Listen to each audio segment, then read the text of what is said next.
Diretamente do Brasil, Brasília, Distrito Federal. Quem vos fala, mestre Dinho, trazendo sempre informações na palma da sua mão, com notícias de utilidade pública, nacional e internacional. O mestre Dinho, eu quero aqui, antes de iniciar esta live, eu quero falar sobre o Pix do juiz Oscar Aníbal Chapan. Pix, Oscar Aníbal Chapan, @gmail.com. Repito, Oscar Aníbal Chapan, @gmail.com. Está na descrição desse vídeo. Hoje, dia 18 de junho de 2026, horário 17 horas e 44 minutos.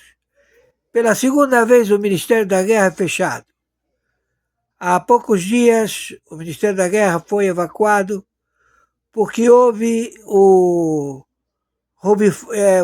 envenenaram a água.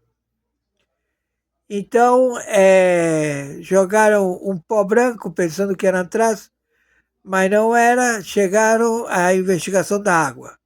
E hoje, essa nova substância foi borrifada, então o Pentágono está fechado, está sendo feita toda uma evacuação e também a investigação das células terroristas de funcionários públicos que fizeram parte da USAID e que agora foram identificados e todos os seus bens estão sendo acautelados e arrestados. Porque lá como aqui, estão passando a limpo todo mundo que cometeu crime. Com relação ao Brasil, Luiz Inácio Lula da Silva, ele está com prisão determinada. Ele está apavorado porque ele não pode sair do consulado da Embaixada Brasileira e tá assim que ele queria ir no mesmo hotel do Trump. E ele procedeu porque ele estabeleceu lá, mas o pedido de prisão já está elaborado. Então a Interpol tem o pedido de prisão imediata. O Trump perguntou para ele: e aí, como é que você está? Né? Como dizendo: olha, estou sabendo que vão te matar, vão matar o Lula, porque ele não pagou. Ele está com dinheiro. Como também o Rui Costa, como também o de Alagoas. Todos estão com dinheiro. E claro, eles alegam que não tem dinheiro, tem que deixar, não pode mexer, mas acontece que todo mundo sabe que o dinheiro está confiscado. E eles não pagaram o narcotráfico, as cargas. E agora todo mundo quer acabar com ele. Com relação ao Comando da Capital e o Comando Vermelho, não tem boas notícias para vocês. Vocês vão ser levados para os Estados Unidos. E lá vão permanecer. A pena ela é perpétua ou pena sumária de execução. Então, para você sobreviver, você tem que fazer uma delação premiada. Então, Marcola, Fernandinho Beiramar, Marcinho VP e outros, também do Comando Vermelho e do Comando da Capital, vão ter as suas extradições imediatamente. E claro, todos eles foram para o Nordeste, estão querendo voltar para o Nordeste, não tem como. E a China tem 2 meses e alguns dias para se retirar do Brasil. Isso de que a China quer entrar em guerra no ano de 2027, não vemos a possibilidade porque Xi Jinping até lá já é óbito. Xi Jinping é óbito. É mais um plágio, o Xi Jinping que está aí. Então essa é a situação. Meu Pix de sobrevivência, 21 99742 0789. Nos ajudem. Gratidão. Muito boa noite.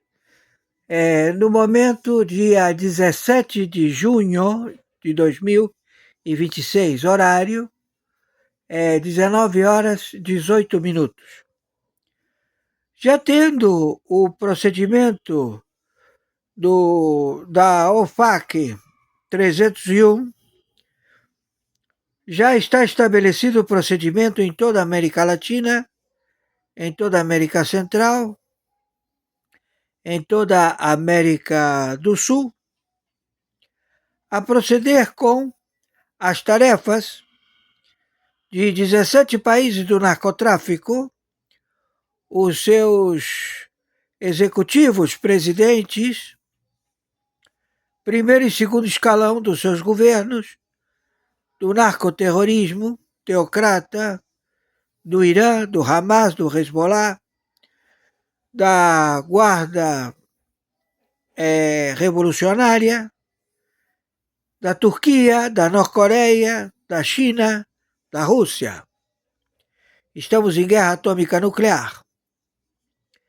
Então eu quero dizer a vocês, Poder Judiciário, estamos com uma intervenção supraconstitucional, onde todo o poder estabelecido pela Constituição no Brasil e nos 17 países que fazem parte da OCRIM Foro de São Paulo não tem procedente, não tem como prosperar, porque estamos em guerra atômica nuclear.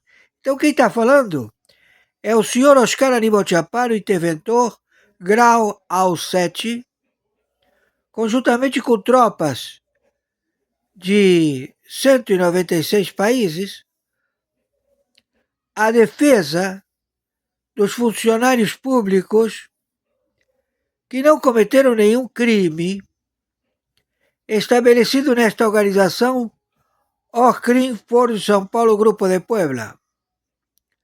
Temos pessoas libadas de fino trato, mas temos cargos que são elo para o descaminho, para o roubo qualificado do Tesouro da República Federativa do Brasil, que se venderam.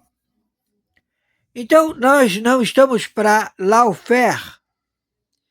Estamos trabalhando com fatos, atos e circunstância, onde a pena é capital, morte por fuzilamento, porque se trata de terroristas, funcionários públicos amotinados de 196 países, primeiro e segundo escalão. Então, eles já estão identificados. Esta investigação começou em 1990. Ela se projetou até 2017. E todos os dados foram compilados e acompanhados diariamente por satélite, por generais em campo, que viram as projeções e todos os cargos que foram substituídos por novos operadores, células terroristas. Então não é nada novo este procedimento. É um compilado de dados. Aqui não é um entreveiro de você brigou e esqueceu. Não, isto é uma organização mundial a querer tomar a administração do planeta, feito pela China, pela Norte-Coreia, pela Turquia, pela Guarda Revolucionária do Irã, pelo Hamas, pelo Hezbollah, por 27 países do euro, onde todos eles se venderam, e os que estão compilados como funcionários públicos terroristas serão abatidos. Estamos em guerra atômica nuclear.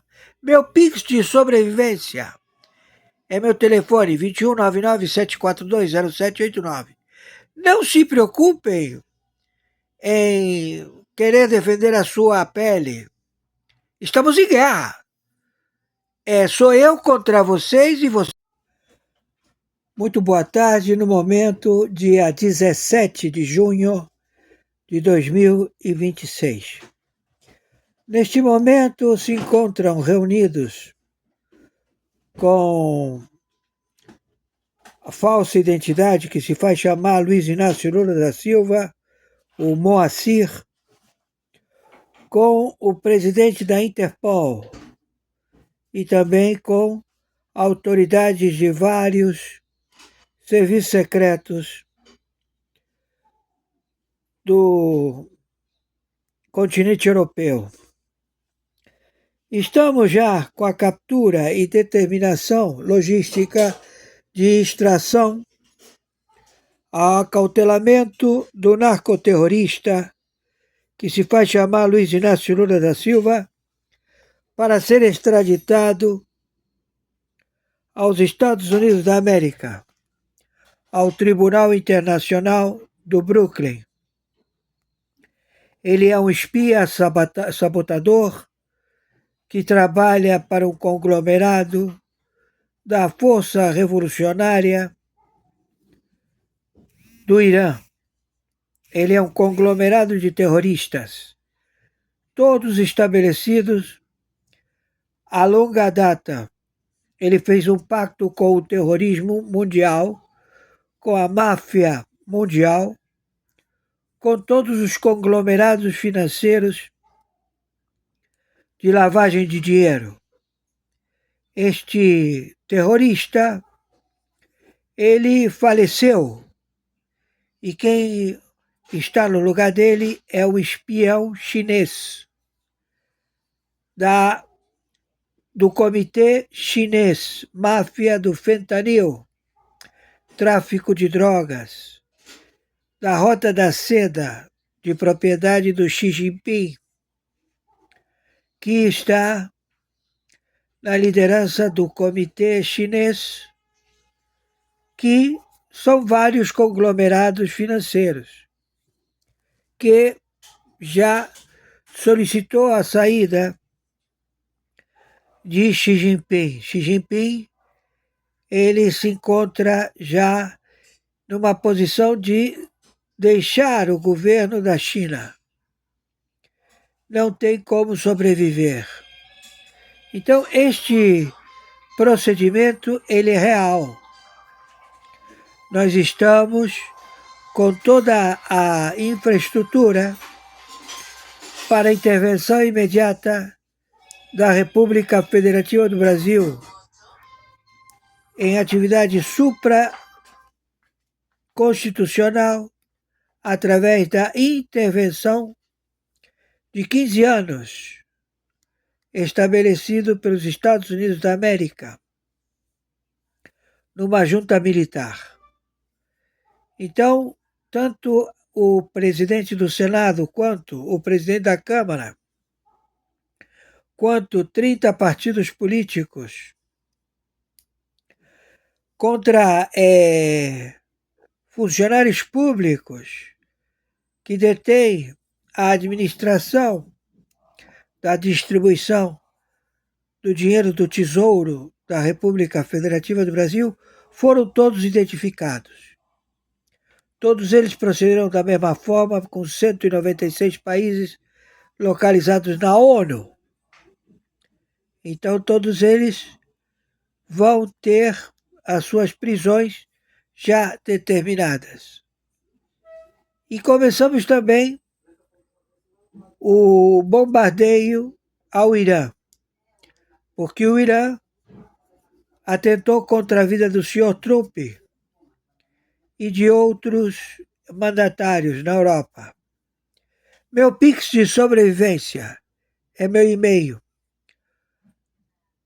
21 é oscaranibalchapano@gmail.com. Meu Pix de sobrevivência é meu telefone celular 2199-742-0789. Por favor, nos ajudem. Precisamos pagar a conta de internet e telefone. Gratidão. Hoje, dia 17 de...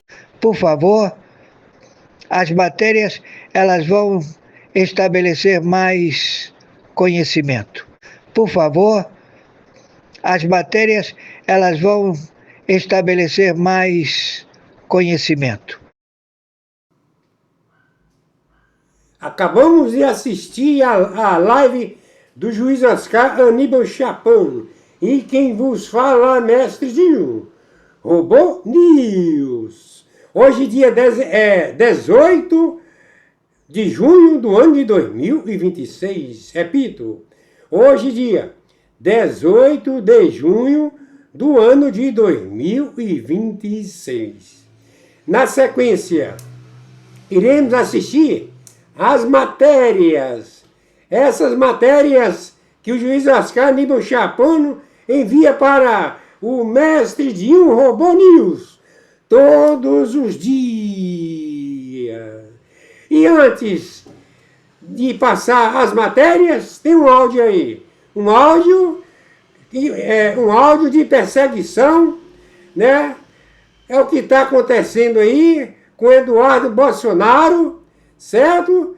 Vamos aguardar, que parece que não tem homens e mulheres, né, políticos, ou melhor, está faltando homens e mulheres. Para quê?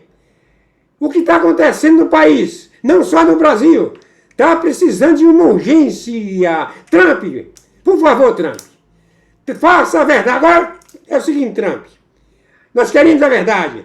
Prisões de todos esses criminosos, ok? Vamos agora, na sequência, assistir as matérias. Condenação de Eduardo Bolsonaro é novo absurdo jurídico do STF. É o título do editorial de hoje, da Gazeta do Povo. Na terça-feira, a primeira turma do Supremo Tribunal Federal condenou por unanimidade o ex-deputado Eduardo Bolsonaro a 4 anos de prisão, multa, perda do cargo de escrivão da Polícia Federal e inelegibilidade, pelo crime de coação no curso do processo. Segundo os ministros Alexandre de Moraes, Flávio Dino, Cristiano Zanin e Carmen Lúcia, o ex-deputado, que está radicado nos Estados Unidos e perdeu o mandato em dezembro de 2025, devido a faltas, teria cometido crime ao pedir a autoridades dos Estados Unidos que impusessem sanções aos ministros do STF e tarifas a produtos brasileiros, em resposta ao processo então em curso no Supremo contra o ex-presidente Jair Bolsonaro, pai de Eduardo. O próprio Eduardo Bolsonaro jamais escondeu que tivesse pedido ao governo norte-americano que sancionasse Alexandre de Moraes e outros ministros do Supremo. Moraes chegou a ser incluído na lista da Lei Magnitsky, que elenca violadores de direitos humanos, mas foi retirado meses depois.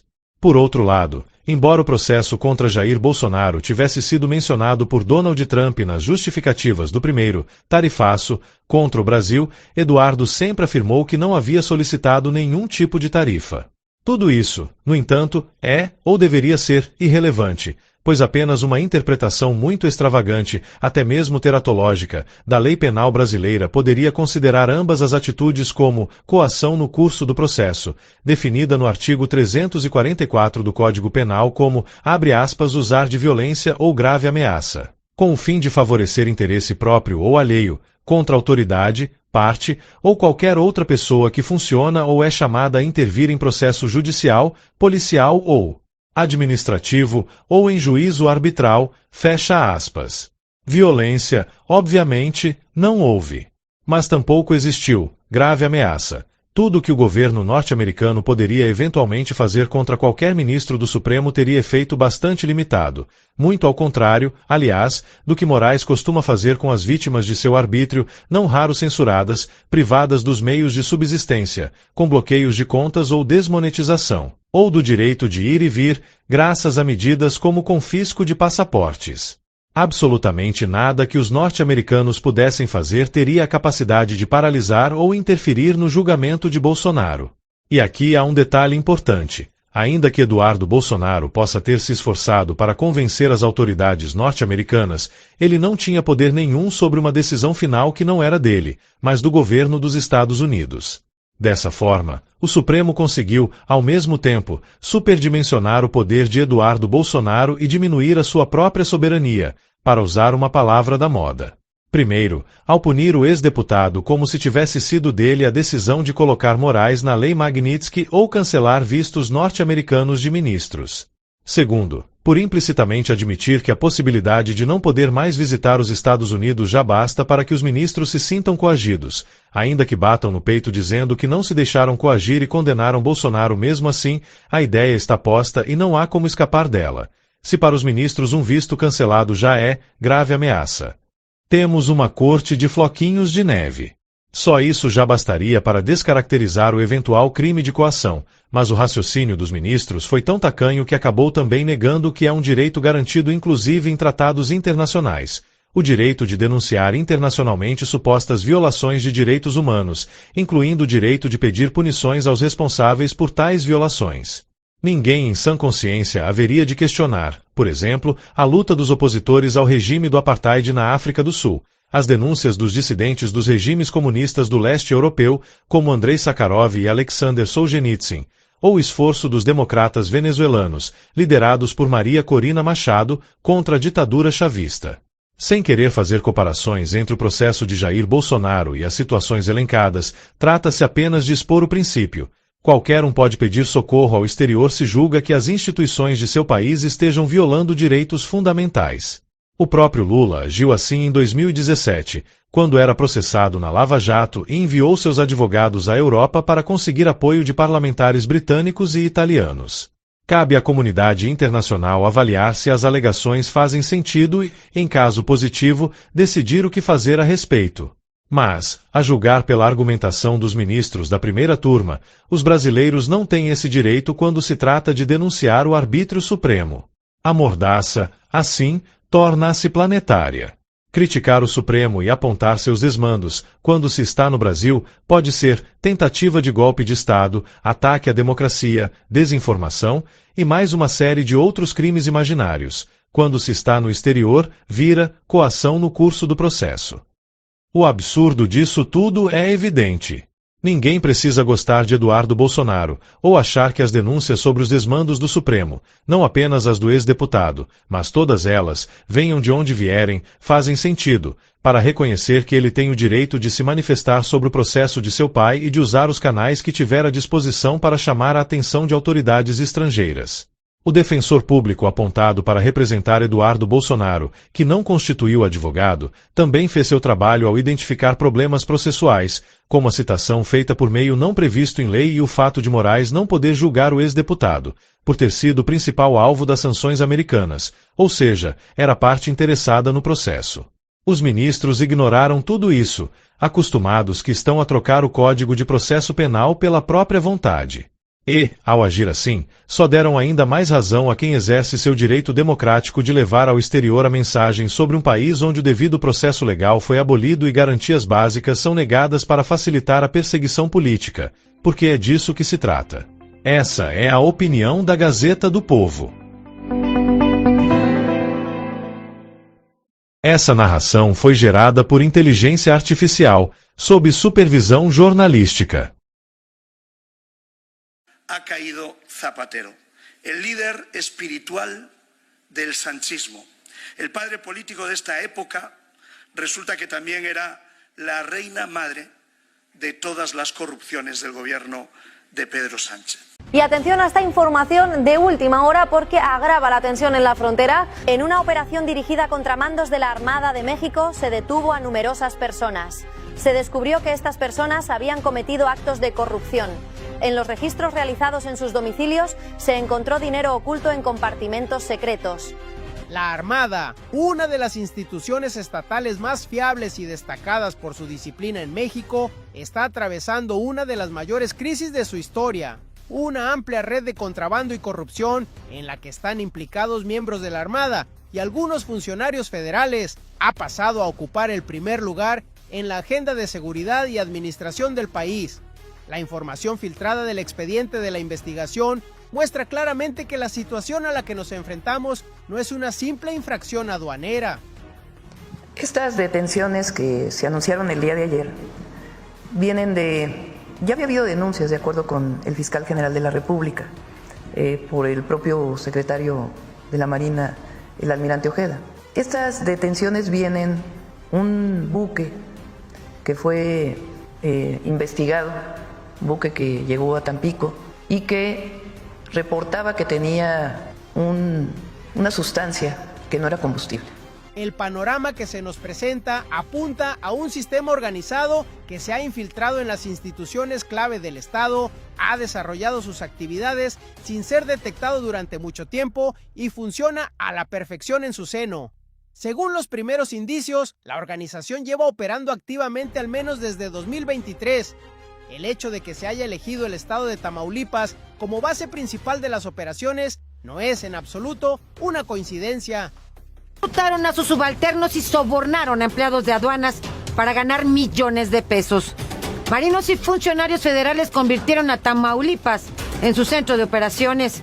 Y desde 2023 lograron que 14 buques arribaran con diésel que hicieron pasar por aditivo. Así lo revela el expediente judicial que llevó a la captura de 14 presuntos implicados. El alcance internacional de la investigación no se limitó al seguimiento de los movimientos financieros, sino que también desencadenó una tensión diplomática con Washington.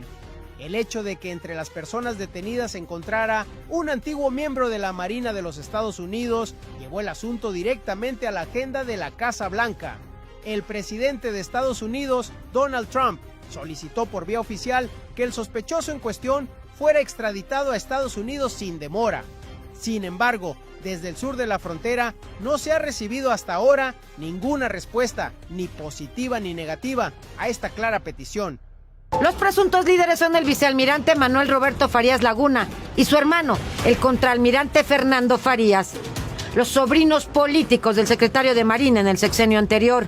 El gobierno de México está firmemente decidido a juzgar en su territorio y ante sus tribunales a todos los miembros de esta gigantesca red que ha tenido como objetivo a una de las instituciones de seguridad más importantes del Estado, independientemente de su nacionalidad.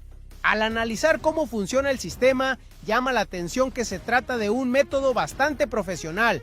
Hasta la fecha, el combustible diésel, introducido en México en un total de 14 buques, se registró como aditivo químico mediante la manipulación de los documentos, incluso antes de que entrara en las aguas territoriales del país. Esta falsificación de documentos críticos permitió que la carga dejara de considerarse un producto energético y pasara a un tramo impositivo diferente. Todas las propiedades están aseguradas, todas las propiedades están sujetas a extinción de dominio, como ya lo explicó el doctor. Como resultado, en días recientes se realizaron despliegues operativos en los estados de Nuevo León, Tamaulipas, Veracruz y Ciudad de México, donde se ejecutaron las órdenes de aprehensión contra 3 empresarios, 5 marinos en activo, 1 en retiro y 5 exfuncionarios de aduanas. De este modo, no solo se evadieron impuestos por una cantidad astronómica, sino que además los envíos se hicieron pasar por una actividad comercial habitual para eludir los controles. Sin embargo, tal y como han destacado los expertos en seguridad, una modificación documental de tal envergadura no es una operación que pueda llevarse a cabo con la simple firma de un funcionario de aduanas. Requiere una colaboración a varios niveles entre la administración portuaria, las autoridades aduaneras y las fuerzas de seguridad.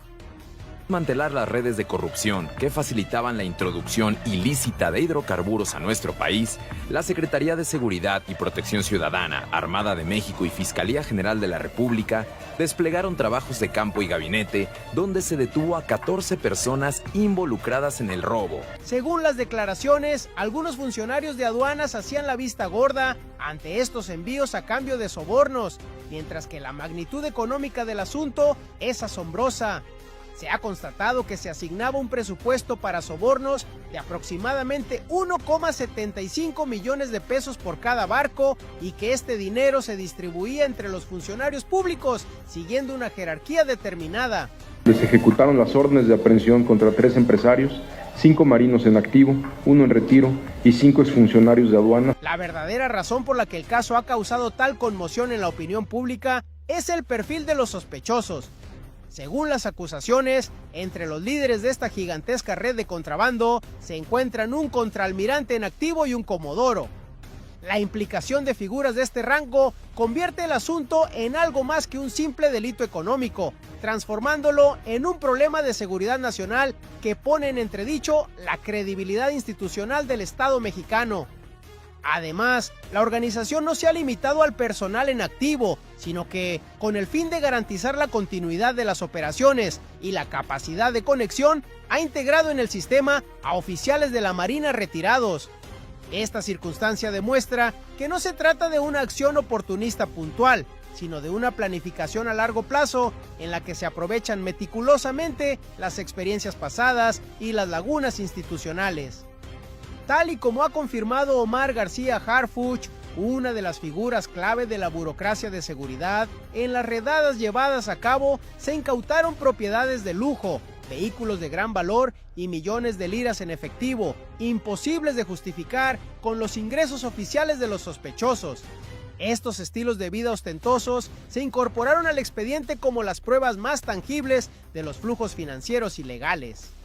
A día de hoy, se han presentado cargos muy graves como la creación de una organización criminal, contrabando, soborno y blanqueo de capitales contra 14 personas, entre las que se encuentran figuras de alto nivel. Sin embargo, las autoridades y la opinión pública coinciden en lo siguiente: este panorama que se ha puesto de manifiesto no es más que la punta del iceberg. Si bien se estima que las actividades se remontan a mucho antes de 2023, se espera que las investigaciones internacionales en curso saquen a la luz nuevos nombres y nuevas conexiones institucionales. Sea cual sea el resultado, este escándalo pasará a la historia como un punto de inflexión que obliga a llevar a cabo reformas profundas en los mecanismos de seguridad y control de México.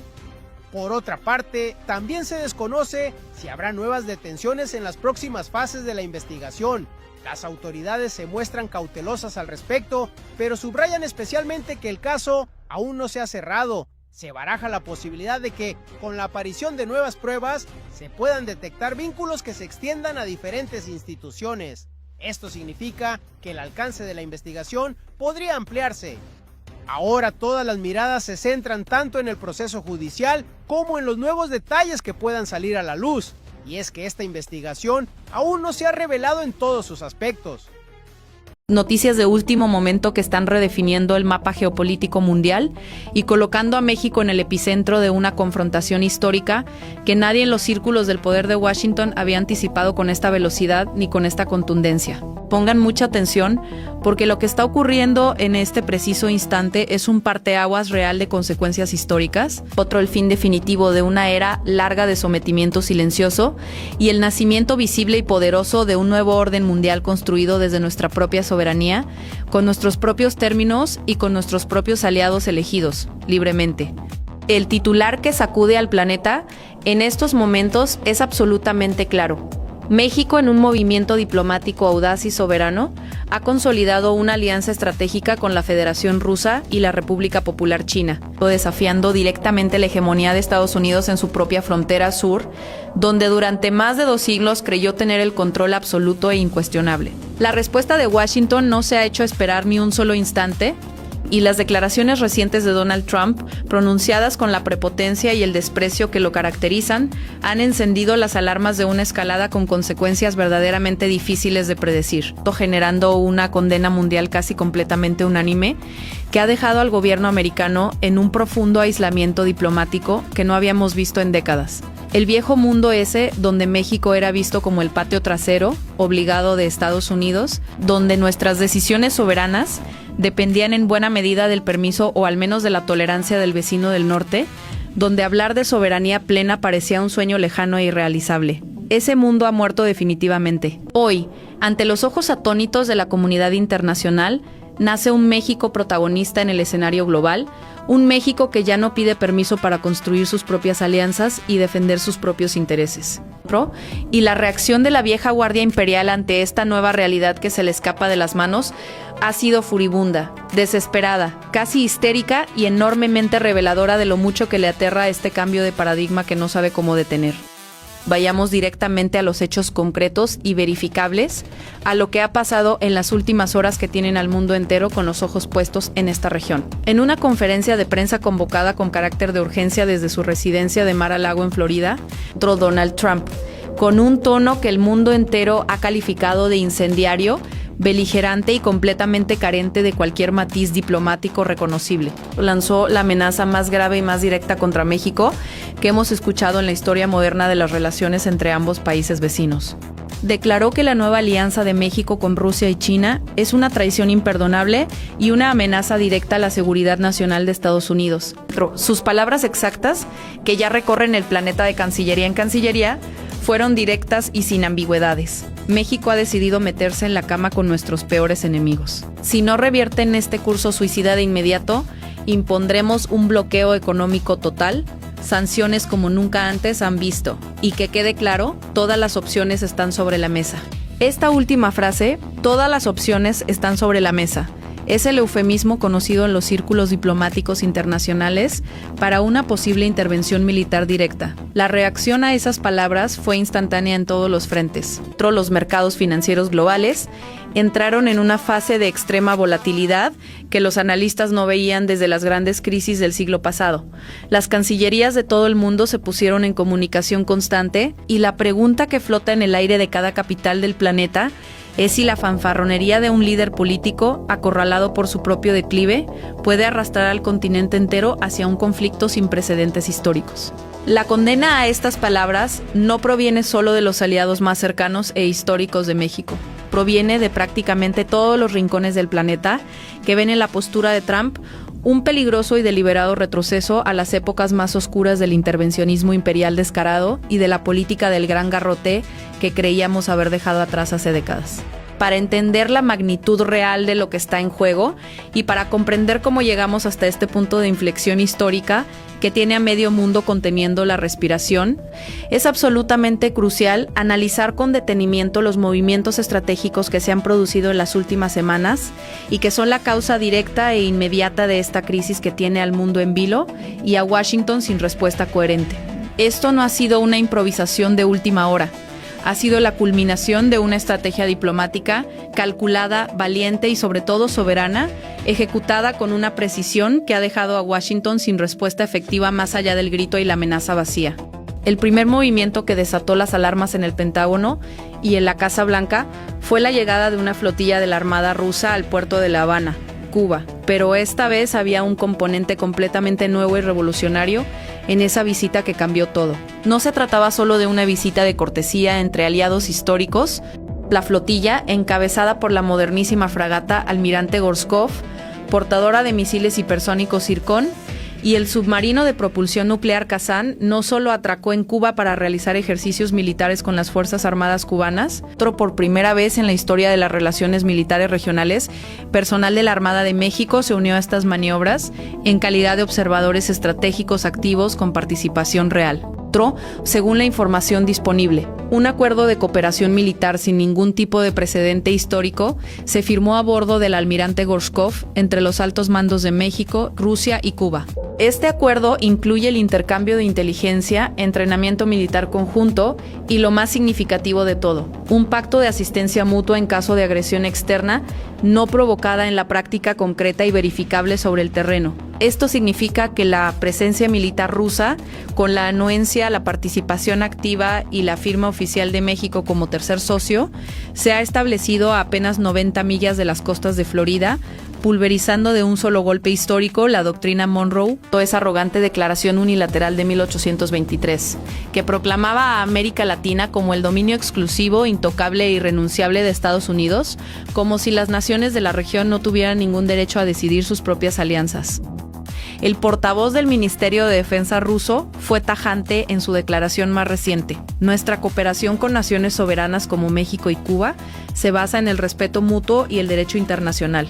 No aceptamos dictados de ninguna potencia extranjera sobre dónde pueden o no navegar nuestros buques. Cualquier amenaza contra nuestros socios estratégicos en la región será considerada una amenaza directa contra nosotros mismos. La doctrina Monroe, señoras y señores, no solo ha sido desafiada con palabras, ha sido declarada oficialmente muerta en las propias aguas del Caribe. El segundo pilar de esta nueva arquitectura geopolítica es de naturaleza económica, y aquí es donde entra en juego el enorme poderío de China. Entró casi simultáneamente a las maniobras navales en aguas cubanas. La presidenta de México anunció en una ceremonia de alto nivel el acuerdo de inversión más grande en la historia económica de nuestro país. El gobierno chino financiará y construirá el proyecto del corredor interoceánico del Istmo de Tehuantepec. Pero no hablamos simplemente de un tren de carga. Hablamos de la modernización total del puerto de Salina Cruz, en el Pacífico, y el de Coatzacoalcos en el Golfo de México, convirtiéndolos en puertos de aguas profundas capaces de recibir a los buques más grandes del mundo. Hablamos de una línea ferroviaria de alta velocidad para contenedores y de una red de fibra óptica y gasoductos que conectarán Asia con la costa este de Estados Unidos y Europa sin necesidad de pasar por el Canal de Panamá.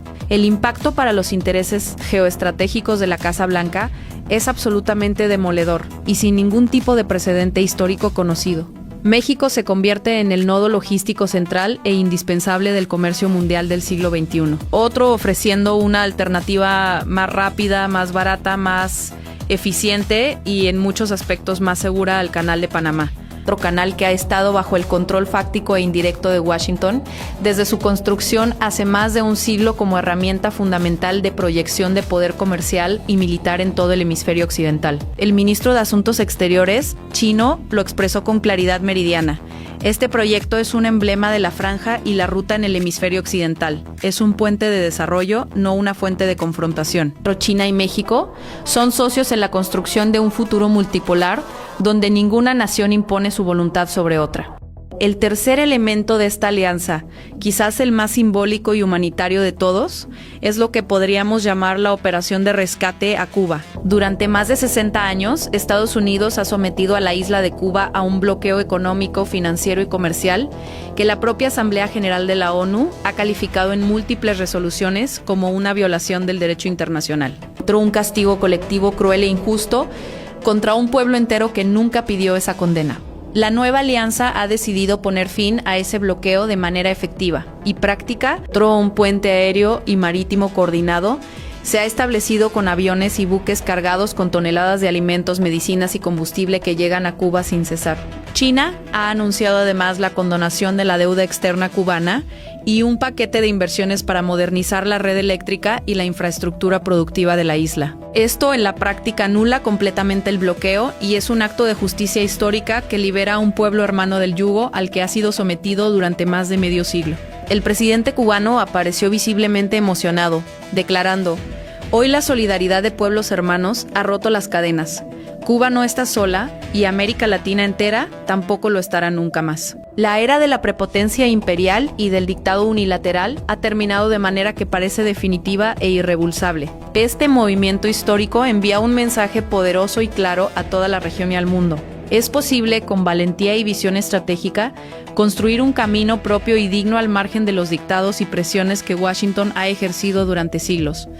Ahora entendemos el panorama completo con toda su profundidad y sus implicaciones, y entendemos perfectamente por qué Donald Trump ha reaccionado con tal virulencia descontrolada que sorprendió incluso a sus propios asesores. No es la reacción a un evento aislado ni a una provocación puntual.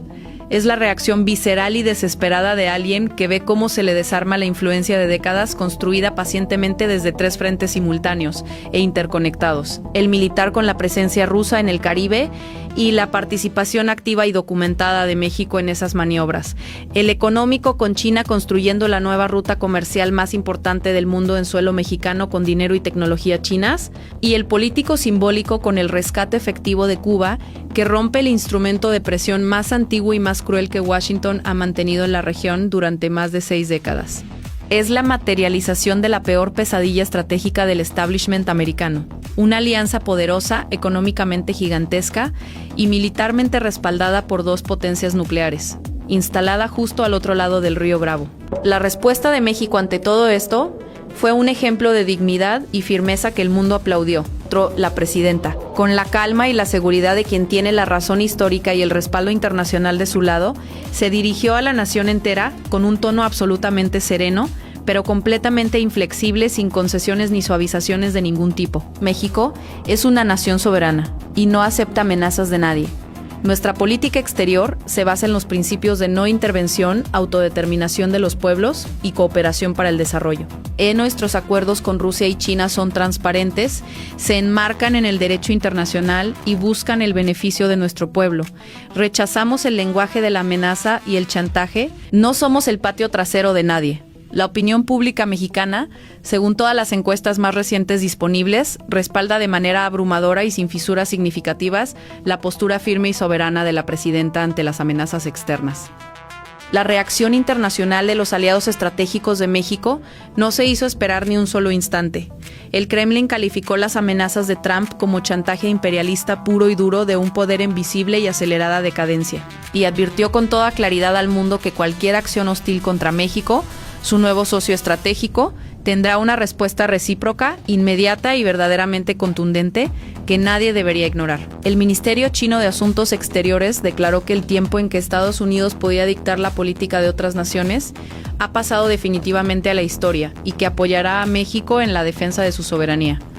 Pero lo verdaderamente significativo y transformador para el futuro de la región es la reacción en cadena que se ha producido en toda América Latina, una reacción que ningún analista de Washington había pronosticado con esta fuerza ni con esta velocidad. El presidente de Brasil, Lula da Silva, expresó su total y absoluta solidaridad con el pueblo y el gobierno de México, condenando cualquier amenaza que atente contra la soberanía de una nación hermana. Desde Colombia se proclamó que la América Latina unida jamás será vencida y que hoy todos somos México en este enfrentamiento histórico. Venezuela y Bolivia ofrecieron apoyo incondicional con una firmeza que no deja espacio a interpretaciones. Estamos presenciando el nacimiento real y concreto de un bloque latinoamericano cohesionado como nunca antes en la historia moderna de la región, unido por el rechazo firme, colectivo y articulado a la injerencia externa que durante siglos nos ha condicionado. En las Naciones Unidas, México y Rusia han solicitado formalmente una reunión de emergencia del Consejo de Seguridad para denunciar las amenazas de Trump como una violación flagrante e inaceptable del derecho internacional y de la Carta de la ONU que todos los países firmaron y prometieron respetar.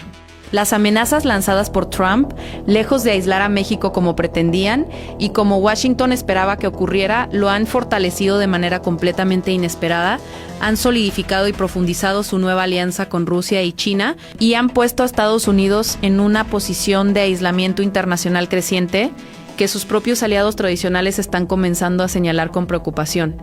Lo que estamos presenciando en tiempo real, ante nuestros propios ojos y en este preciso momento histórico, es el nacimiento doloroso, pero absolutamente necesario, de un nuevo orden mundial, donde naciones como México finalmente reclaman su lugar legítimo como actores principales con voz propia y no como peones silenciosos en el tablero de decisiones de potencias ajenas.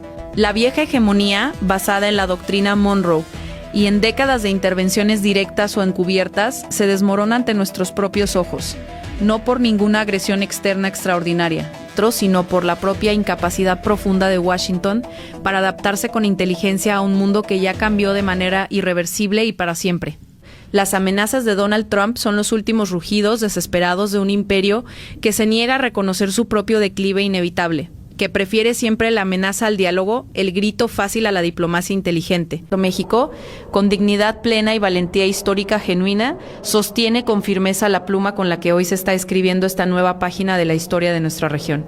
La policía acaba de expulsar también de España, Sara Sebastián, a 21 ciudadanos extranjeros multireincidentes, es decir, con muchos antecedentes penales, ¿no? Entre todos acumulaban más de 170 antecedentes. Habían cometido delitos como robos con violencia, detenciones ilegales y algunos hasta intentos de homicidio, algunos más graves. 7 de ellos tenían antecedentes por agresiones sexuales y malos tratos. El artículo encargado de regular este tipo de expulsiones es el artículo 89 del Código Penal, que establece como regla general en aquellas penas de prisión superiores a 1 año que el juez pueda sustituir la misma por una expulsión. En el caso de las penas superiores a 5 años, el juez podrá acordar que parte de la pena se cumpla en España y cuando esta persona cumpla la parte de la pena que se determine, acceda al tercer grado o a la libertad condicional, que se le expulse del territorio español. Para afastamento imediato do presidente Davi Alcolumbre.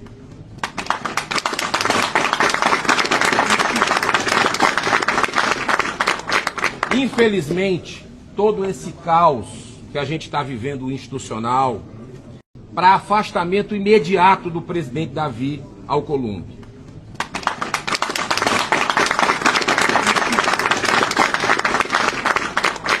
Infelizmente, todo esse caos que a gente está vivendo institucional, onde tudo começou, está chegando a investigação no CRED Sexta de Jacques Wagner, ex-governador da Bahia, líder do PT no Senado da República. Busca e apreensão neste momento acontecendo nos endereços ligados a Jacques Wagner, do PT, líder do governo lá no Senado da República, e que, junto com Augusto Lima, criaram todo esse mecanismo que depois foi ser implementado no Banco Master. Augusto Lima, que também sofre busca e apreensão hoje, ele é conhecido como braço direito de Daniel Vorcaro. Tentamos, inclusive, trazê-lo na CPMI do INSS, fizemos de tudo, sabemos que o governo tentou blindar até o final, mas agora, graças ao trabalho do ministro do STF, André Mendonça, corajoso trabalho, nós estamos chegando aos responsáveis pela roubalheira dos aposentados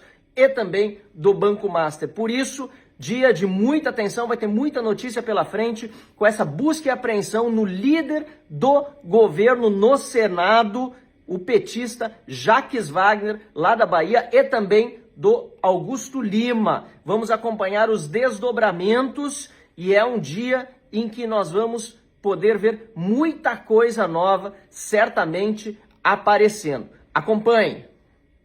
We now today have a 21-count indictment charging 14 defendants with conspiracy and intent to distribute crack cocaine and cocaine within 1,000 feet of a protected location. The distribution involves 2.4 kilos of crack, 1 kilo of cocaine powder, as well as cocaine base, and during the course of the operation, the sale of fentanyl as well as marijuana. Before you, right now at this table, is the firepower that accompanies the selling of these drugs. 19 weapons during the course of the conspiracy and 9 weapons that were seized today. This is not some victimless crime in a dark back alley. This is poison that is being peddled during the day within feet of a schoolyard where our children learn, play, and grow. Selling cocaine near our kids isn't just illegal. It is an attack on the most vulnerable in our society. It endangers the children, it destroys families, and it fuels the violence and the chaos in the district that we have suffered for far too long. Eu estou já na descrição, né, dessa transmissão ao vivo, ok? Então, vocês poderão verificar que tem uma frase, e no final da frase, logo aí no topo, tem a palavra mais. 4 letras, mais. Indica o que acontece. Para vocês entrarem na descrição, né, do celular, do tablet, do notebook ou do computador, clica.